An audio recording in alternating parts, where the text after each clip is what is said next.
one who can make you can break you. I grew up in Manali, in a small village, and I just feel that my story is a bit overrated, because I honestly, it's not that I didn't want easier life. It's not that I don't want sugar daddies, or I want to do like item numbers, but I'm not fit for that. Honestly, I carry this huge, what people call me, I think Rajiv gave me a name, huge ego or something, which I personally think is self-respect, but but I think I'm not fit for all of that. So it's just, that's how I am. And if you think from others' perspective, I am an unusual person. If it's not that I made a plan that okay, I have to go about creating an unusual story, and it has to be the greatest one. No, I don't think I'm extraordinary in any aspect. I come from a village, a very small town, and I came to Mumbai thinking that okay, I should try my luck, like everyone else is. And I did try my luck in one of those atrocious films, thinking that maybe people would be interesting, in if I do things how everybody is doing, but it just didn't work for me. I think I was quite confident of myself, and I had a mind of my own. I liked the fact that my father had a lot of expectations from my brother, and I probably wanted to be that person who he could be proud of, and who could be her own heroes. My parents gave me an easy option that if you are gonna go your way, so there's the highway, and you can probably expect no funds and no support. I think I left, I just refused to go to school, and I'm like, I can't do science. I don't want to be a doctor. And he's like, then what would you be? And I'm like, I don't know. So he's like, don't you think you should? I said, give me a year and I would find out. And he's like, I have no money to spend on these sort of hobbies of yours. And I'm like, sounds fair. I was nothing like I am today. I couldn't speak a word of English. And if you don't speak English, how do you expect to work in Hindi films?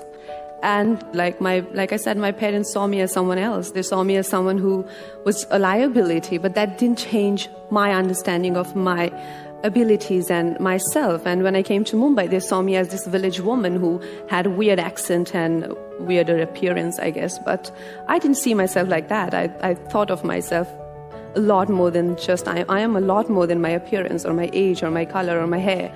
And that is how I saw myself. And I had an option. Either I could have stayed in that comfortable life that my parents gave me, or the mentor turned into Trementor that he was offering me was also very comfortable. But I chose, I made that choice because I always chose my own freedom over a golden cage, no matter in what form it comes. It doesn't have to be an obvious villain. It can come in any form. So I always chose open sky, even if it comes by sleeping on the pavements, or it comes by living in sleeping foodless. But were there nights you didn't have food? Of course. No khana, no food. No. And those were the nights when I used to escape from my own house because of the person he had the duplicate key for my house, and I used to jump out of the window in what you call this place, Yari Road. I had an apartment and on the first floor, so I'd taken it on the first floor so that I could jump off the windows. So I decided to get into a hotel, but I couldn't check into anything because he would be there before me, assuming where I would go. So I would sleep on pavements. And I remember once I was in this Juhu area and outside Shatrughan Sinha's house, and the watchman is like, isn't that girl in that film with curly hair? And I'm like, oh my God, I'm homeless and people are now recognizing me. So what do I do? Hi, do you need an autograph? But can I have some food?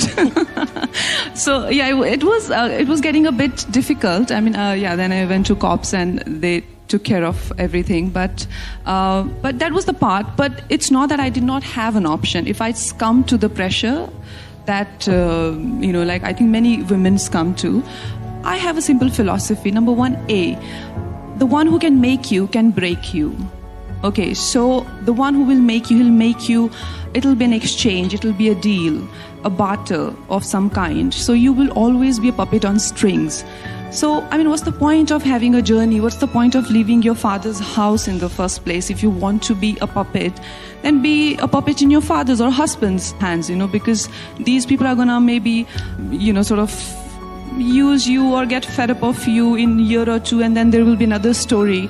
And then where do you see yourself? So it's a superficial success that you get by succumbing to others' expectations from you. So it's very superficial. It looks very charming. It's an easy way. It looks very easy, but then it's not true success. And I did not have this clarity, but what I had was this desire to just break free. I'm like, you cannot keep me in these four walls.